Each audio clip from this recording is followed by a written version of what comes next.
Welcome back to my YouTube channel. ಯಾರೆಲ್ಲ ನಮ್ಮ ಚಾನಲನ್ನು ಸಬ್ಸ್ಕ್ರೈಬ್ ಮಾಡದೆ ನೋಡ್ತಾ ಇದ್ದೀರಾ, ಪ್ಲೀಸ್ ಸಬ್ಸ್ಕ್ರೈಬ್ ಮಾಡಿ ಸಪೋರ್ಟ್ ಮಾಡಿ ಫ್ರೆಂಡ್ಸ್. ಆಸೆ ಧಾರಾವಾಹಿಯ ಇಂದಿನ ಸಂಚಿಕೆಯಲ್ಲಿ ಏನಾಗುತ್ತೆ ನೋಡೋಣ ಬನ್ನಿ. ಮೀನನ್ ಮೇಲೆ ಮನೆಯವರೆಲ್ಲ ಕೋಪ ಮಾಡ್ಕೊಂಡಿರ್ತಾರೆ. ಆಗ ಯಾಕೆ ಮೀನ ಈ ಥರ ಮಾಡಿದ್ರಿ ನೋಡಿ, ಸುಮ್ಮನೆ ನಿನ್ನೆ ಎಲ್ಲರ ಮುಂದೆ ಅವಮಾನ ಮಾಡಿಸ್ಕೊಂಡು ಎಲ್ಲರ ಹತ್ರ ಬೈಸ್ಕೊಳ್ಳೋ ಆಗಾಯ್ತು ಅಂತ ಶ್ರುತಿ ಹೇಳ್ತಾಳೆ. ಇಲ್ಲ ಶ್ರುತಿ ಅವರೇ, ಕನಕ ಹೇಳಿದಾಳೆ ಅಂದ್ರೆ ಅದು ನಿಜನೇ ಆಗಿರುತ್ತೆ. ಅಂದ್ರೆ ರೋಹಿಣಿ ಯಾಕೆ ಈ ತರ ಸುಳ್ಳು ಹೇಳ್ತಾ ಇದಾರೆ ಅಂತ ನಂಗೆ ಒಂದು ಅರ್ಥ ಆಗ್ತಾ ಇಲ್ಲ. ಹೋಗ್ಲಿ ಬಿಡಿ, ಇನ್ನೇನ್ ಮಾಡಕ್ಕಾಗುತ್ತೆ. ಕನಕಗೆ ನಿಜ ಗೊತ್ತಾದಾಗ ಅವಳು ಹೇಳ್ತಾಳೆ. ಮೀನಾ ಹೇಳ್ತಾಳೆ, ಅದು ನಿಜಾನೇ, ನೀವು ಮತ್ತೆ ರೋಹಿಣಿ ವಿಷಯಕ್ಕೆ ತಲೆ ಹಾಕ್ಬೇಡಿ. ಯಾಕಂದ್ರೆ ಅವರಿಂದ ನಿಮಗೆ ಅವಮಾನನೇ ಜಾಸ್ತಿ. ನೀವು ಅವಮಾನ ಪಡೋದು, ಬೇಜಾರು ಮಾಡ್ಕೊಳ್ಳೋದು, ಇದನ್ನೆಲ್ಲ ನನ್ನ ಕೈಯಲ್ಲಿ ನೋಡೋಕ್ಕಾಗಲ್ಲ ಅಂತ ಶ್ರುತಿ ಹೇಳ್ತಾಳೆ. ಶ್ರುತಿ, ಆದ್ರೆ ನಾನು ಇದನ್ನ ಇಲ್ಲಿಗೆ ಬಿಡಲ್ಲ, ನಿಜನ ಕಂಡಿಡಿತೀನಿ. ಎಲ್ಲ ನೋಡಿದ್ರೆ ಯಾಕೋ ನನಗೆ ನಂಬಿಕೆ ಬರ್ತಾ ಇಲ್ಲ ಅಂತ ಮೀನಾ ಹೇಳಿದಾಗ, ಅದು ಮೀನಾ ಅವರೇ, ನನಗೂ ಕೂಡ ಹಾಗೆ ಅನಿಸ್ತಿದೆ ಅಂತ ಶ್ರುತಿ ಹೇಳ್ತಾಳೆ. ಸರಿ ಆಯ್ತು, ನನಗೊಂದು ಸ್ವಲ್ಪ ಕೆಲಸ ಇದೆ, ಹೋಗ್ಬಿಟ್ಟು ಬರ್ತೀನಿ ಅಂತ ಶ್ರುತಿ ಹೇಳಿದಾಗ ಅಂತ ಹೇಳಿ ಶ್ರುತಿ ಅಲ್ಲಿಂದ ಹೋದ್ಮೇಲೆ ಮೀನಾ ಯೋಚನೆ ಮಾಡ್ತಾ ಇರ್ತಾಳೆ. ಯಾಕೆ ಮೀನಾ ನಿನಗಿದೆಲ್ಲ ಬೇಕಿತ್ತು? ನೋಡ್ದ ನಿನಗೆ ಎಷ್ಟೆಲ್ಲ ಅವಮಾನ ಮಾಡಿದ್ರು, ನನಗೆ ಕೋಪ ಬರ್ತಾ ಇದೆ, ತೆಗ್ದು ಎರಡು ಬಾರಿಸ್ಬಿಡೋಣ ಅಂತ. ನೋಡ್ದ ಆ ಸಕ್ಕರೆ ನಿನಗೆ ಹೆಂಗೆಲ್ಲ ಅವಮಾನ ಮಾಡಿದ್ರು, ನೀನೇನು ನೋಡ್ದಲ್ವಾ?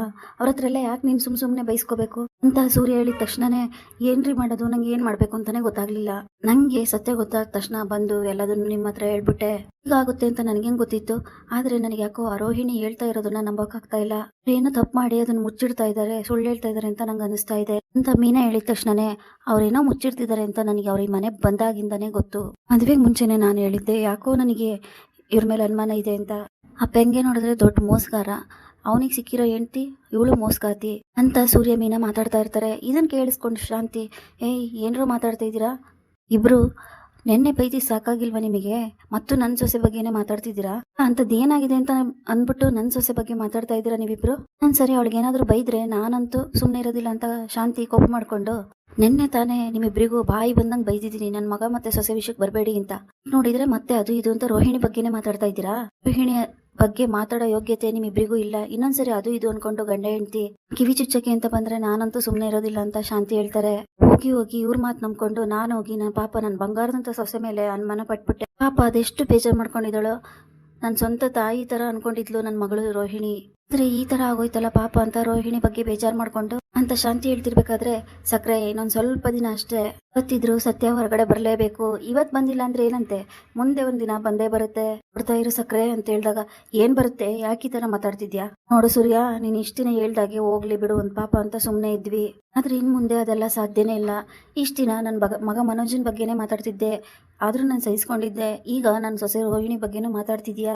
ಸರಿ ಏನಾದ್ರೂ ನನ್ನ ಸೊಸೆ ಬಗ್ಗೆ ಮಾತಾಡಿದ್ರೆ ನಾನಂತೂ ಸುಮ್ಮನೆ ಇರೋದಿಲ್ಲ ಅಂತ ಶಾಂತಿ ಹೇಳ್ತಿರ್ಬೇಕಾದ್ರೆ ಇದನ್ನ ಕೇಳಿಸ್ಕೊಂಡು ಮೀನಾ ಮತ್ತೆ ಸೂರ್ಯ ತುಂಬಾ ಬೇಜಾರು ಮಾಡ್ಕೊಂತಾರೆ. ಮೀನಾ, ಇನ್ನೊಂದ್ಸರಿ ಅವ್ರ ವಿಷಯಕ್ಕೆ ಹೋಗೋದೇ ಬೇಡ. ಮೀನಾ, ನಿನ್ ಪಾಡಿಗೆ ನೀನ್ ಇದ್ಬಿಡು, ಅವ್ರ ಪಾಡಿಗೆ ಅವ್ರು ಇದ್ಬಿಡ್ಲಿ. ಅಲ್ಲ ರೀ, ಇದು ಮನೆ ವಿಷಯ ಅಂತ ಕಾದ್ರೆ ಸೂರ್ಯ ಹಂಗೆ ಹೇಳ್ತಾ ಇರೋದು, ಮೀನಾ ಸುಮ್ನೆ ಇದ್ಬಿಡು ಅಂತ ಸೂರ್ಯ ಹೇಳಿದಾಗ ಮೀನಾ ಬೇಜಾರು ಮಾಡ್ಕೊಂತಾಳೆ. ರಂಗನಾಥ್, ಯಾಕಮ್ಮ ಮೀನಾ ಈಗೆಲ್ಲ ಮಾಡ್ದೆ ಅಂತ ರಂಗನಾಥ್ ಹೇಳಿದಾಗ, ಮಾವ ನಿಜ ಹೇಳ್ತಾ ಇದ್ದೀನಿ ಮಾವ, ಕನಕ ಹೇಳಿದ್ದು ಅದನ್ನೇ ನಾನು ಹೇಳಿದ್ದು.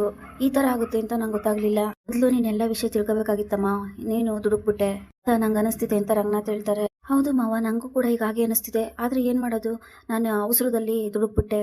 ಆ ವಿಷಯ ಮನೆಯವರಿಗೆಲ್ಲ ಗೊತ್ತಾಗೋಯ್ತು. ಹೋಗ್ಲಿ ಬಿಡಿ, ಇನ್ನೊಂದ್ಸರಿ ನಾನು ಪೂರ್ತಿಯಾಗಿ ತಿಳ್ಕೊಂಡೆ ಮನೆಯವ್ರಿಗೆ ತಿಳಿಸ್ತೀನಿ ಅಂತ ಹೇಳಿ ಬೇಜಾರು ಮಾಡ್ಕೊತಾ ಇರ್ತಾಳೆ ಮೀನಾ. ನೋಡಮ್ಮ, ನಿನಗೆ ಈ ಥರ ಎಲ್ಲ ಅವಮಾನ ಮಾಡೋದು, ಬೈಯೋದು ನಮಗೆ ನೋಡಿ ಸಹಿಸಕ್ಕಾಗಲ್ಲ.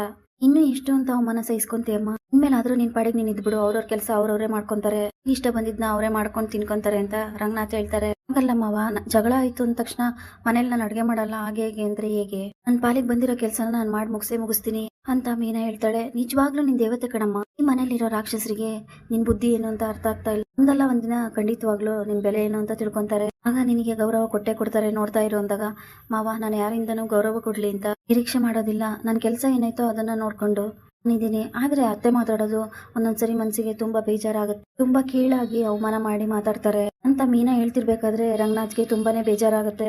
ದಯವಿಟ್ಟು ಕ್ಷಮಿಸ್ಬಿಡು ತಾಯಿ, ಇನ್ನೊಂದ್ಸರಿ ಈ ತರ ಆಗೋದಿಕ್ಕೆ ನಾನು ಅವಕಾಶ ಮಾಡ್ಕೊಡೋದಿಲ್ಲ ಅಂತ ರಂಗನಾಥ್ ಹೇಳ್ತಾರೆ. ಅಯ್ಯೋ ಮಾವ, ಏನ್ ಮಾಡ್ತಾ ಇದ್ದೀರಾ ನೀವು ದೊಡ್ಡವರು, ನೀವು ನನ್ನ ಹತ್ರ ಕ್ಷಮೆ ಕೇಳೋದ? ಬಿಟ್ಟು ಈ ತರ ಎಲ್ಲ ಮಾತಾಡ್ಬಿಡಿ, ಇದನ್ನ ಇಲ್ಲಿಗೆ ಬಿಟ್ಬಿಡಿ ಅಂತ ರಂಗನಾಥ್ ಹತ್ರ ಮೀನಾ ಕೇಳ್ತಾಳೆ.